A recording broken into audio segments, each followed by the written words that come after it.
Bonjour à toutes et à tous. Imaginez un peu pouvoir cloner une application à succès, une app qui génère peut-être des millions, et ça sans écrire une seule ligne de code. Ah oui, c'est la promesse un peu folle qu'on entend parfois. Exactement. Et c'est ce qu'on va explorer aujourd'hui. On va analyser une démo assez bluffante qui montre comment on pourrait créer une application, là c'était un tracker de calories, quasiment de A à Z, avec deux intelligences artificielles, DeepSeek et Bolt. L'idée, c'est de voir comment ces outils collaborent en fait. Comment on passe de l'idée simple à un produit qui fonctionne, même basique. C'est ça, et comprendre comment l'IA ne fait pas que, disons, écrire le code, mais aide à structurer tout le projet. Ben oui. Ce qui est fascinant ici, et assez nouveau, c'est la vitesse et cette accessibilité. Créer une app, avant, bon, c'était pour les experts techniques, ou alors ça coûtait très cher. Là, ça ouvre d'autres perspectives. Absolument. Alors, décomposons ça. Le point de départ, et la source insiste beaucoup là-dessus, ça reste l'idée.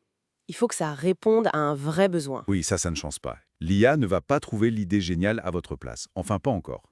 Voilà. Et la méthode proposée dans la démo, c'est d'aller regarder ce qui existe déjà, ce qui marche. Utiliser des bases de données d'apps, comme adapti.io par exemple, pour repérer des créneaux, des apps qui ont du succès, des bons avis, des revenus. Comme ces fameux trackers de calories, justement. Un marché qui existe. C'est ça. Une fois qu'on a cette idée validée, mettons notre tracker de calories, là, ça devient intéressant. Comment on explique ça à l'IA, Sam? Alors là, c'est le point clé. L'outil qui va vraiment construire l'app, Bolt dans cet exemple, il a besoin d'un plan. Mais alors, un plan hyper précis. On parle de cahier des charges ou de spécifications très très détaillées. Il ne peut pas deviner, quoi. Pas du tout. Et c'est là que l'autre IA, DeepSeek, intervient dans la démo. Ah oui, comment? L'astuce, c'est d'utiliser DeepSeek, qui est bon pour le raisonnement, la recherche web, pour générer ce fameux cahier des charges pour Bolt. On lui donne les grandes lignes. C'est-à-dire? L'idée générale, une app concurrente comme modèle, les fonctions essentielles, ce que l'utilisateur doit pouvoir faire, une idée du back-office, de la partie admin et du front-office, ce que le client voit. Et même les technos, si on a une idée. D'accord. Donc, DeepSeek, c'est un peu l'architecte qui dessine les plans. Exactement. Il prépare le travail pour Bolt, qui est le constructeur. Et Bolt, lui, il prend ses plans et Il code. c'est ça. Il génère le code front-end, l'interface, et back-end, la logique derrière. Et assez vite, on voit apparaître une première version dans une fenêtre de prévisualisation. D'accord. Mais alors, question naïve peut-être, est-ce que ça marche direct ou c'est plein d'erreurs? Ah, excellente question. Non, ce n'est pas magique. La démo le montre bien. L'IA, elle fait des erreurs. Un peu comme un développeur, hein. Ok, Bolt va signaler des problèmes, des bugs pendant la compilation ou le déploiement. Mais ce qui est intéressant, c'est que l'interface de Bolt permet d'essayer de corriger. Comment ça? Il y a souvent un bouton «Fixer l'erreur» ou quelque chose comme ça. On clique, on lui laisse un peu de temps et il essaie de réparer son propre code. C'est un va-et-vient, une itération.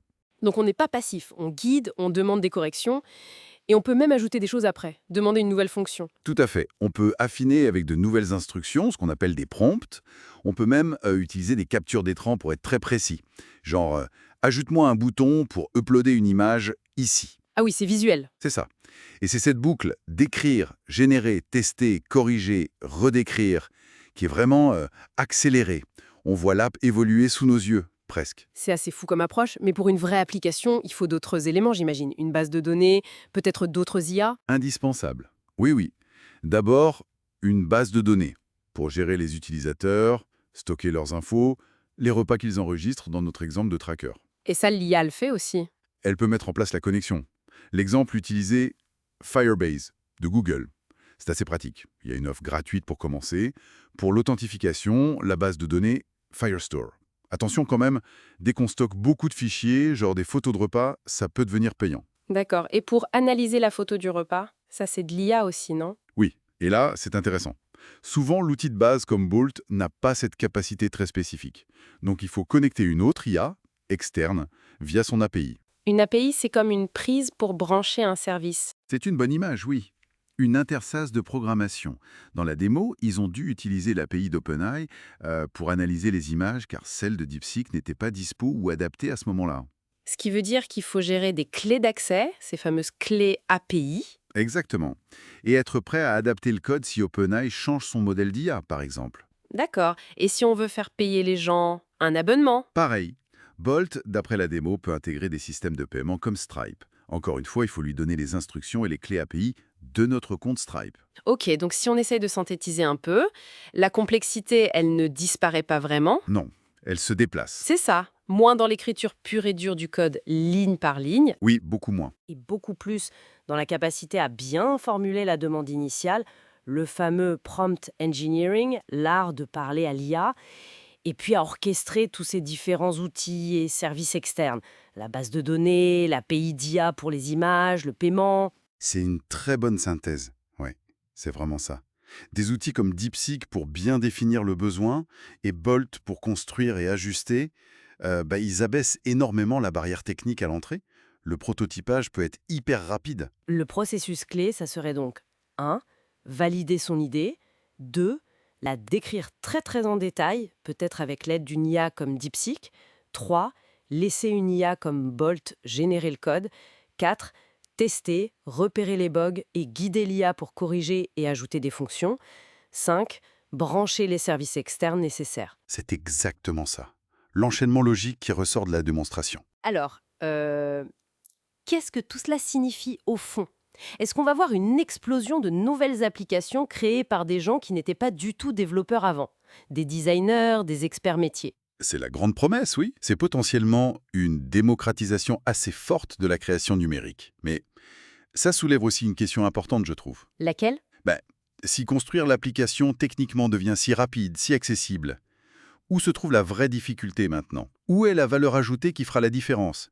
Est-ce que c'est toujours l'originalité de l'idée de départ? Ou est-ce que c'est plutôt la finesse, l'art de guider ces IA pour obtenir une expérience utilisateur qui soit vraiment parfaite, fluide, agréable?